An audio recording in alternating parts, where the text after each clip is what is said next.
দুর্গা গেল, কালী গেল, এলো জগদ্ধাত্রী, সবার মাঝে বিরাজ করো, ঘোচাও কালো রাত্রি। আপনারা জানেন ইতিমধ্যেই হৈমন্তিকার আরাধনায় ব্রতী হয়েছে রাজ্যবাসী। আর আমরা R24 কলকাতা নিউজের পক্ষ থেকে সরাসরি চলে এসেছি এমন একটা জায়গায় যেখানে আসলে পরে আপনাদেরকে কিন্তু বিস্মিত হতেই হবে। তার কারণ এই মুহূর্তে আমরা সরাসরি রয়েছি নবীন সদস্যবৃন্দ পরিচালিত সার্বজনীন শ্রী শ্রী জগদ্ধাত্রী পূজা প্রাঙ্গণে, যেখানে তৃতীয়তম বর্ষে তাদের ভাবনা প্রকৃতির কোলে ফিরে আসা। ইতিমধ্যে দেখতে পাচ্ছেন যে এই যে মণ্ডপ এবং মাতৃ প্রতিমা, এমন একটি শিশু, বলা বাহুল্য একজন কিশোর, তিনি তৈরি করেছেন, যার হাতের ছোঁয়ায়, রং তুলির ছোঁয়ায় কার্যত প্রাণ পেয়েছে এখানকার মাতৃ প্রতিমা। ইতিমধ্যে আমরা যে ছবিটা আপনাদেরকে সরাসরি R24 কলকাতা নিউজের পক্ষ থেকে দেখাচ্ছি, এই হচ্ছে একটি মঞ্চ যেখানে প্রতিদিন সাংস্কৃতিক বর্ণাঢ্য অনুষ্ঠানের আয়োজন করা হয়েছে এবং একই সাথে ঠিক তার পাশেই কিন্তু মা জগদ্ধাত্রীর যে সিংহ দুয়ার, সেটাও কিন্তু রয়েছে। আমরা ইতিমধ্যে দেখাবো আপনাদেরকে।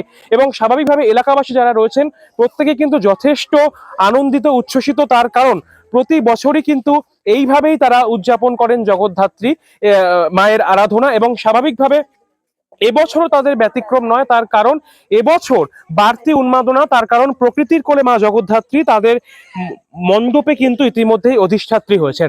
এবং আমরা সরাসরি যে ছবিটা আপনাদেরকে R24 কলকাতা নিউজের পর্দায় দেখাচ্ছি, এই যে একটা জায়গা আপনারা দেখতে পাচ্ছেন যেখানে মূলত জল থাকবে এবং কৃত্রিমভাবে কিন্তু জলাশয় করা হয়েছে। এবং প্রকৃতি মানে বুঝতে পারছেন, গাছপালা থেকে শুরু করে পাখি পশু সমস্ত কিছুই, নদ নদী সমস্ত কিছুই কিন্তু রয়েছে। প্রত্যেকটা জিনিসই কিন্তু ওতপ্রোতভাবে প্রকৃতির সাথে জড়িত।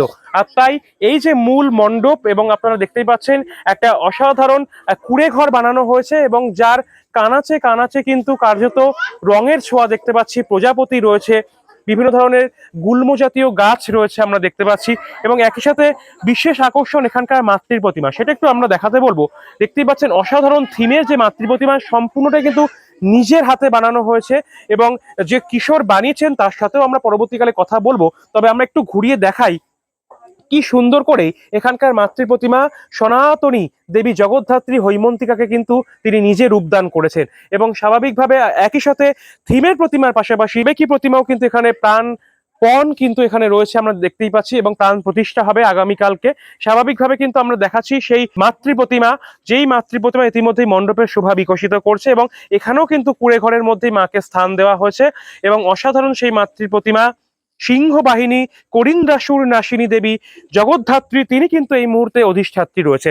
এবং স্বাভাবিকভাবে কিন্তু আমরা দেখাচ্ছি ইতিমধ্যেই কুঁড়ে ঘর থেকে শুরু করে সমস্ত কিছু, এখানকার যে আলোকসজ্জা প্রত্যেকটাই কিন্তু পুঙ্খানুপুঙ্খভাবে ফুটিয়ে তোলা হয়েছে এখানকার যারা শিল্পী রয়েছেন। এবং আমরা একটু তাদের সাথেও কথা বলে নেব। এবং ইতিমধ্যেই তাকে পেয়ে গেছে যিনি মূলত এই প্রতিমা নির্মাণ করেছেন।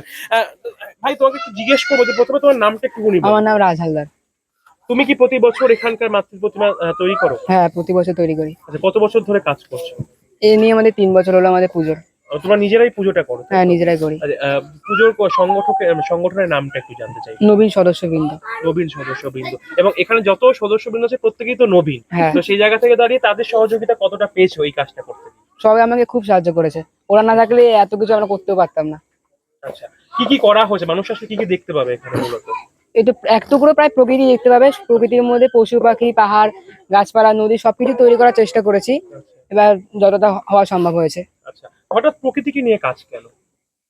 আরো তো অন্যান্য অনেক আচ্ছা, আমরা একটু কথা বলে নেবো যে হঠাৎ প্রকৃতিকে নিয়ে কেন ভাবি। কারণ আজকালকার দিনে চারিদিকে এত পলিউশন হচ্ছে, এত দূষণ, গাছপালা শুধু কেটে বাড়িঘর বানানো হচ্ছে, পুকুর বুঝিয়ে হচ্ছে গিয়ে বড় বড় বিল্ডিং তৈরি করা হচ্ছে। আমরা সেই ক্ষেত্রে চারিদিকে মানে প্রকৃতি বলতে কিছুই নেই, গাছপালা অনেকটা কমে গেছে। গ্রাম সিটি গেলে যাওয়া দেখা যায়, আমাদের শহর অঞ্চলে বা এরকম এই শহরতলি অঞ্চলে তো দেখা যায় না। আর আমরা সেই জন্য আমরা চেয়েছিলাম যে এখানে একটা প্রকৃতিকে নিয়ে একটা সচেতন বার্তা দিতে সবাইকে, এই গাছপালা কাটা উঠিস না, গাছপালা নিয়ে থাকা উচিত। বা প্রকৃতির ভিতরে যে একটা সৌন্দর্য আছে, প্রকৃতি যে এত সুন্দর, প্রকৃতিতে এত রকমের গাছপালা, এত হরিণ, আমরা প্রকৃতি মানে একটা প্রকৃতি মানে কিরকম থাকে। হ্যাঁ, এটা তোমাকে বন্ধুকে সহযোগিতা করেছে? হ্যাঁ হ্যাঁ, প্রতি বছর কি সহযোগিতা? হ্যাঁ প্রতি বছর করি। এখানে যেমন হচ্ছে কি হরিণ, আমরা হচ্ছে কি হরিণ বানিয়েছি, ময়ূর বানিয়েছি, এত প্রজাপতি, ফুল পাতা সবকিছু দিয়ে আমরা মানে একটা প্রকৃতির যে একটা হয় সেটাকে তুলে ধরার চেষ্টা করেছি। আর এখন আমাদের কাজ একটা কমপ্লিট হয়নি, কমপ্লিট কিছু বাকি আছে। হ্যাঁ পুকুরটা যেন কেমন লাগছে, কোথাও কি পরিশ্রম সার্থক হয়েছে বলে মনে হয়? হ্যাঁ, আজকে তো যখন দুপুরবেলা এত বৃষ্টি হলো সেখানে সব পুরো ভেঙে গেছিল সবকিছু। আর সেই সময় মনে হচ্ছিল যে মানে পুরো কান্নাই করেছিলাম যে এত কিছু, এত কষ্ট করে, এতদিন পরিশ্রম সবকিছু আমাদের সব বৃথা হয়ে গেল। কিন্তু আবার শেষ মুহূর্তে এসে আমরা আবার সবকিছু কমপ্লিট করে নিয়েছি। আর তোমার নামটা একটু বলো। আমার নাম রাজ হালদার। তোমার? প্রিয়াঙ্কা হালদার। অর্থাৎ বুঝতেই পারছেন আমরা যে বিষয়টা নিয়ে আলোচনা করছি, মানে চর্চার শিরোনামে রাজ হালদার, খুব বেশি বয়স না তার, এবং তার মধ্যে কিন্তু কার্যত এই যে মণ্ডপ এবং প্রতিমা সেটা গড়ে কিন্তু তাক লাগিয়ে দিচ্ছেন, সে কথা আমরা বলতে পারি। এখানে এলাকাবাসী রয়েছে, তাদের সাথে একটু কথা বলে নেবো এবং তাদের কাছ থেকে জানবো তাদের মতামত। বুঝতে পারছেন, 17 বছরের কিশোর রাজ হালদার, তিনি কিন্তু নিজের হাতে গড়েছেন। আমরা একটু কথা বলবো এখানে যারা রয়েছে, মাসি একটু কথা বলবো। এই যে রাজ, মানে আপনাদেরই পাড়ার আপনার নাতি, তো সেই জায়গা থেকে দাঁড়িয়ে সে নিজের হাতে গড়েছে, এই 3 বছর হলো। কেমন লাগছে, মানে এত সুন্দর একটা মণ্ডপ জগদ্ধাত্রী নিজের খুব ভালো লাগছে, সবাই আনন্দ করছে, বড় ছোট সবাই আমরা আনন্দ করি, খুব ভালো লাগে। এই 3 বছর হলো বানিয়েছে, 8 বছর বানায়নি, তা 11 বছর করেছিল, মাধ্যমিক পরীক্ষা দিয়েছে, তার জন্য 9.5 বছর করতে পারি। কতটা সহযোগিতা করেছেন আপনারা ওকে এই কাজে? ওরই পড়াশোনায় আমরা এখন সবাই বলেছি কর, বলছে আমরা এটা করবো। ওর খুব ইচ্ছা, আমি যে কর, ছোটবেলা থেকে এটা করে ঠাকুরিতে। হ্যাঁ, ছোটবেলা থেকে এই 3 বছর হলো পুজো করে। আমরা খুশি হয়েছে, সবাই বলে যে এখানে একটা পুজো হয় না আমাদের পাড়ায়, সবাই খুশি, সবাই আনন্দ দিচ্ছে, সব লোকই বলছে যে হ্যাঁ তোর এটা কর। মানে আপনারা উৎসাহ দিয়েছি যে এটা সবাই মিলে বলেছে, আমাদের আশেপাশে আছে সবাই, এখানে একটা হয় না সামনে পুজো, সব লোকই বলেছে যে হ্যাঁ আমরা এটা কর, আমরা খুব সবাই খুশি। শুধু তো পুজোও নয়, পাশাপাশি তো আমাদের কাছে অনুষ্ঠানেরও আয়োজন করা হয়েছে, তো কি কি থাকছে অনুষ্ঠানে?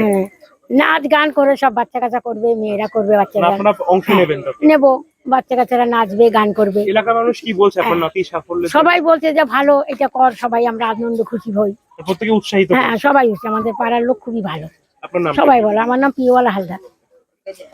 অর্থাৎ বুঝতেই পারছেন যে আমরা সরাসরি কিন্তু রাজের যে ঠাকুমা তার সাথে কথা বলে নিলাম, এবং তিনি যেমনটা জানালেন একেবারে স্পষ্ট কথায় কিন্তু বললেন যে ছোটবেলা থেকেই নিজের হাতে মাতৃ প্রতিমা গড়েন, এবং তার পাশাপাশি পড়াশোনার পাশাপাশি কিন্তু সে বিভিন্ন ধরনের কাজের প্রতি আগ্রহ রয়েছে, এবং এবারও তার ব্যতিক্রম নয়, কারণ মাত্র 17 বছর বয়স, এবং 17 বছরের কিশোর রাজ সে কিন্তু প্রতি বছরের মতন এবছরও তৃতীয়তম বর্ষে যে মাতৃ প্রতিমা এবং জগদ্ধাত্রী মাতৃ প্রতিমা বলা বাহুল্য, এবং তার পাশাপাশি যে মণ্ডপ সজ্জা অর্থাৎ প্রকৃতিকে নিয়ে যে তারা ভেবেছে, তাদের যে অভাবনীয় যে ভাবনা, তার জন্য কিন্তু কুর্নিশ জানায় R24 কলকাতা নিউজ।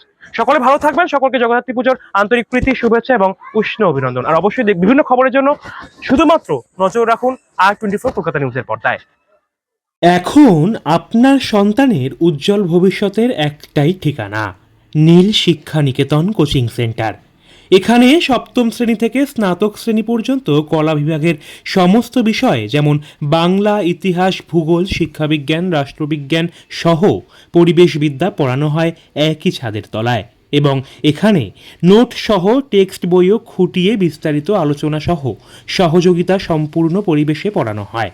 তার পাশাপাশি এমসিকিউ এবং বৃহৎ কোয়েশ্চেন ভিত্তিক মক টেস্ট নেওয়া এবং জিওগ্রাফি প্র্যাকটিক্যাল এবং অনলাইন ক্লাসেরও সুব্যবস্থা রয়েছে।